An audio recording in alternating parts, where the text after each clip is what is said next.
I stared at my phone, his vacation selfie glowing bright, captioned, "Never been happier," while the baby monitor next to me whispered truths he was trying to bury. Vacation. The word alone brought butterflies. 2 weeks in Maui, sun-drenched beaches, promises of reset, renewal, romance. He had arranged it. Flights, waterfront villa, couples massage. A paradise we were supposed to reclaim. I smiled because I wanted to believe. He posted the selfie on Instagram, the two of us, sand between our toes, arms wrapped around each other, our daughter Lily giggling nearby. "Never been happier," he wrote. My heart clenched, because the truth pulsed below that perfect image, a single enabled monitor syncing us in ways he didn't expect. I hear the lullaby echoing now, feeding through the baby monitor app I forgot to turn off. It's supposed to stream Lily's room, but this one's different. It's broadcasting from right behind him, in the villa's other bedroom. One I don't occupy. One I've never been invited into. His side of the monitor picks up a woman's voice, so soft I thought it was the breeze. And then hers again, closer. "It's okay, baby. I love you." 5 words drenched in intimacy, reality mixed with betrayal. He lied about vacation, but the monitor didn't. Shock didn't hit me at once. It rolled in slowly, like an incoming tide beneath the calm facade. I sat frozen on the balcony, phone in one trembling hand, monitor in the other. 2 versions of him collided in a single moment. Happy husband, secret lover. I closed the app, tried to tell myself it was old audio, a glitch, my imagination. But my heart didn't buy it. It pounded. Every memory of our time together stole into doubt. Every compliment, every inside joke, every early morning breakfast made me question. Did any of it mean anything? I opened my messages. Hers wasn't there. No name, no contact. Yet the voice was clearer than any text. "I love you." Who says that in vacation villa walls unless something is real? My throat went dry as I realized he didn't just cheat. He'd built a parallel paradise and left the door open. I should have screamed. Should have slammed my phone shut. Instead, I pressed play again. Confirmed every thought. Betrayal isn't just tears at home. It's lullabies in rooms you never know existed. He lied. I pressed record. The lullaby now etched into memory. He smiled in selfies. I smiled back with my lips. But my eyes burned with a different truth. Tonight, paradise feels more like a crime scene. Before the monitor exposed everything, I really believed we were healing. It had been a hard year. New baby, new house, new pressures. But I thought we were finally learning each other again. The kind of love that gets stronger after weathering a storm. Jason had been attentive lately, not just physically, emotionally. He started bringing me tea before bed, left sticky notes on the fridge with little hearts. Took Lily for walks so I could rest. I told Chloe, "He's trying again." She smiled, but didn't say what I now know she was thinking. He booked the Maui trip 6 weeks ago. Said he wanted to make up for lost time. That we hadn't had a honeymoon. That Lily deserved to see her parents in love. I was touched. I felt seen. I started packing like a woman finally being chosen again. I bought new dresses, romantic swimsuits, even lingerie I hadn't worn since before the baby. He noticed. "You look like you again," he said, brushing hair from my face. I didn't know then that he meant someone else's version of me. Someone he kept in another room. The first few days in Maui were actually beautiful. We laughed, tanned, swam in the ocean with Lily. He took pictures of us like a proud father. Like a man rebuilding trust. I believed every moment, every sunset. Until I opened that app, I didn't question the second bedroom. I thought it was for Lily's naps. It made sense. Privacy, peace. But she'd been napping on me all week, and he never took her alone. Now I understood why. That room wasn't for her. He'd disappear every evening for calls. Said he had a time difference to work with. I believed him. Because when someone's been gaslighting you long enough, doubt starts to feel like betrayal on your part. Like you're wrong for suspecting. Like trust is something to apologize for. Even after hearing her voice, a small part of me still defended him. Maybe it was a mistake. Maybe someone hacked the monitor. Maybe I was wrong. That's what emotional abuse does. It turns logic into fog. That night, he held me in bed, said, "This trip has been everything I hoped for." I nearly choked, not because he said it, but because he meant it. He was content, comfortable in a double life, confident I'd never look behind the curtain. The next morning, he posted the selfie. Grateful for my girls. Thousands of likes, comments saying, "couple goals." I stared at the screen, wondering how many women had been smiling through lies like mine, pretending that filters could fix fractures. And I realized he didn't just betray me. He used my love as a shield to protect his lies. After the monitor exposed her voice, I stopped sleeping. I'd lie in bed beside him, his arm draped over me like ownership, and just stare at the ceiling, counting how many times I'd ignored the signs. The calls that lasted too long. The showers that came too late. The kindness that arrived too suddenly. I started analyzing everything. The way he held Lily tighter when I was watching. The compliments he gave me. Just a little too perfectly timed. It didn't feel like love. It felt like management. Like I was a customer being convinced not to return the product. He made me feel crazy when I asked questions. "You're tired.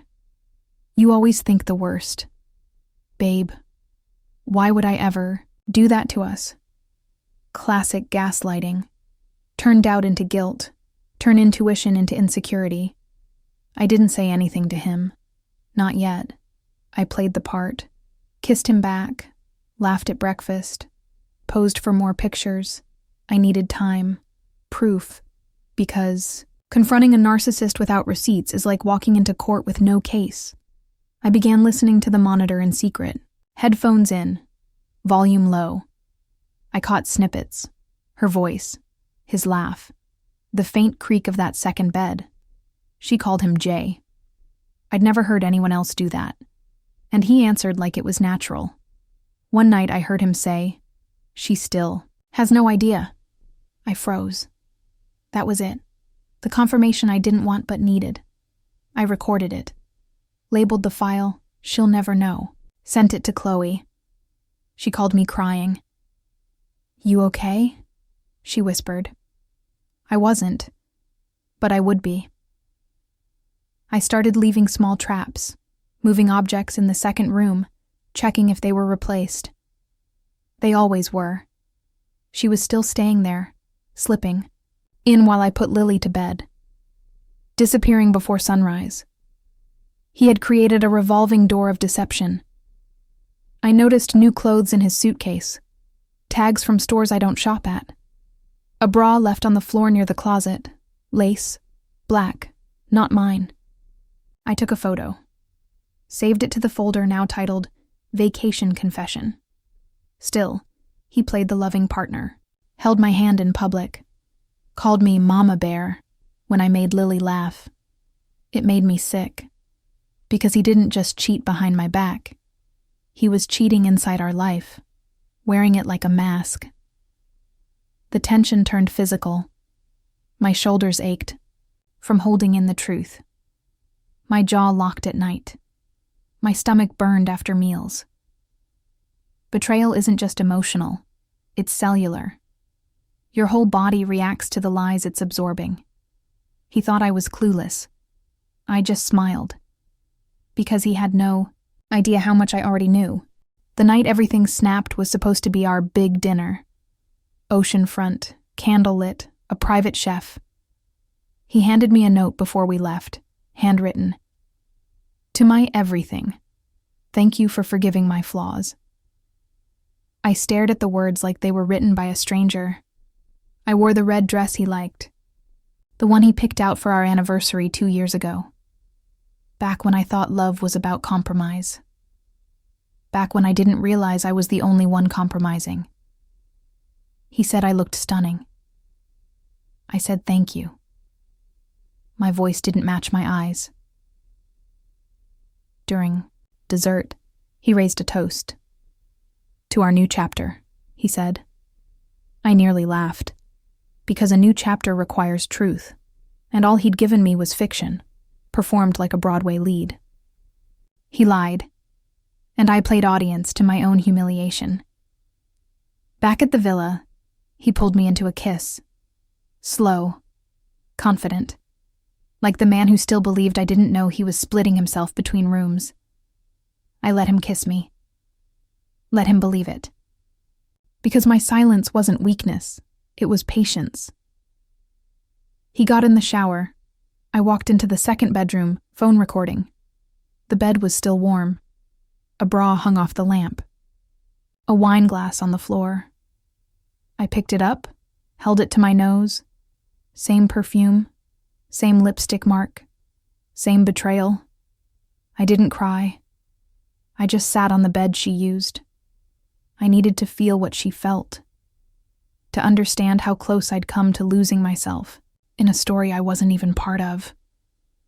My fingers shook as I clicked through the monitor history, all the timestamps lined up, every lie with a receipt. When he came out of the bathroom, towel low on his hips, he smirked.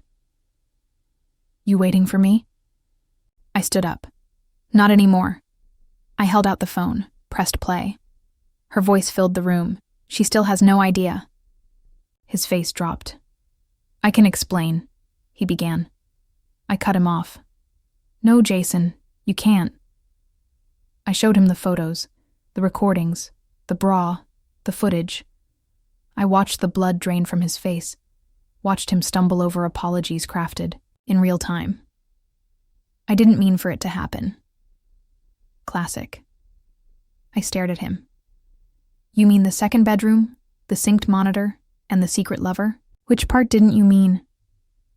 His mouth opened, then shut. He had nothing. That night, I moved into the guest room, slept with Lily curled beside me. Not because I was scared, but because I was reclaiming the space he tried to divide. I kissed her forehead and whispered, You'll never learn love this way, I promise. I didn't know what tomorrow would look like, but I knew one thing. I'd never smile for his camera again. The next morning, the villa felt colder. Not physically, emotionally. The kind of cold that wraps around you even in paradise. I made Lily breakfast. Jason didn't come out of the bedroom. I assumed he was packing lies into silence. He sent me a message from across the hallway. Please, let's talk. I didn't respond. I couldn't. There was nothing left to say. He wasn't sorry. He was sorry he got caught. There's a difference. One feels like regret. The other feels like manipulation. I took Lily down to the beach alone, watched her build castles with tiny hands while I tried not to collapse in the sand beside her. The ocean used to calm me. That day, it just mocked me. Too wide to control. Too deep to escape. People passed by, smiling at the happy family. They didn't see the crack in my chest. Didn't know the woman in the red swimsuit was bleeding from betrayal so sharp it didn't leave visible wounds. Only internal bruises. Heavy ones. I wanted to call Chloe, to scream, but even my voice felt foreign, like I was borrowing someone else's throat just to survive. How do you explain that your vacation is now a cage, and the man you loved is the one locking the door? Back at the villa, I avoided him. Sat on the balcony with Lily asleep in my lap, listening to the lullaby again on repeat. Not because I wanted to hear it, but because I needed to not forget. Sometimes pain is the only thing sharp enough to keep you from going numb. That night, I locked my door. He knocked once. I said nothing. He didn't knock again. And that told me everything. If he couldn't fight for me now, he never had. Not really. I stared at the ceiling until dawn, reliving every moment he lied, every smile that covered deception, every time I said I love you, and he said it back with her scent still on his skin. He told me once that I was his piece, but what he really meant was, you're the safe one, the stable one, the one I'll come home to after I create chaos elsewhere. And I let him, because I believed love meant forgiving, but forgiveness without change is just permission. My body ached with the weight of truth. My chest physically hurt. Betrayal isn't poetic, it's biological. And I could feel the poison of his deceit pulsing in every corner of me. I didn't know what healing looked like yet. But I knew this wasn't it. And I refused to raise my daughter in a home where secrets sounded like lullabies. Pain makes you reactive. But betrayal, that kind of betrayal, makes you strategic. I woke up that morning knowing I couldn't scream or beg. That would feed him. I needed to do something quieter, something smarter, something final. I booked our flights home. Mine and Lily's. One way. I told the airline not to seat us next to him, told them it was a safety concern. The woman on the phone didn't ask questions. I think she heard something in my voice that didn't need explaining. Jason didn't know I was planning an escape. I still smiled around Lily, still nodded politely when he asked if I needed anything. I made him think I was broken. Because men like him expect you to fall apart, not rise up. I started downloading everything. Baby monitor audio, screenshots of texts I found on his iPad when he forgot to log out. Her name was Sasha. Not Gianna, not Tara, the woman from... The monitor had a different name than the one in his photos. He wasn't having an affair. He was running a system. Chloe helped me organize it all. A Dropbox folder labeled vacation proof. Every voice note, every receipt, every lie, time-stamped and backed up. We didn't talk much, just worked, like women do when survival turns into strategy. I found his burner phone under the seat in the rental car. Password protected, but not encrypted. I used his birth year. It opened. Messages going back 18 months. Different women. Different cities. Same lines, same promises, same, "You're my only one." I didn't confront him. I smiled. I cooked Lily's favorite dinner. I packed our bags when he wasn't home. And I waited until our last night in Maui to take one final photo. Lily and me in front of the sunset. Alone. Then I posted it. Just us. Just peace. He liked it within seconds. Commented, "My whole world." I stared at the comment, knowing he had no idea I already deleted every photo of him from my phone, from my life, from our future. That night, I left him a note. "You can keep the villa. I'm taking back my self-worth." I taped it to the baby monitor, which I placed neatly in the center of the bed. Still synced, still streaming, still telling the truth. And we left. Not in tears, not in rage, in silence, with power. When we landed back home, I didn't tell him. I didn't text, didn't call. I just vanished from his life the same way he disappeared behind that second bedroom door. He'd spent months keeping me in the dark. Now it was his turn. Jason started blowing up my phone 36 hours later. "Where are you? Are you okay? We need to talk." I didn't respond. I had already filed for emergency custody. My lawyer sent the papers with every attachment from the vacation proof folder. I didn't want revenge. I wanted exposure.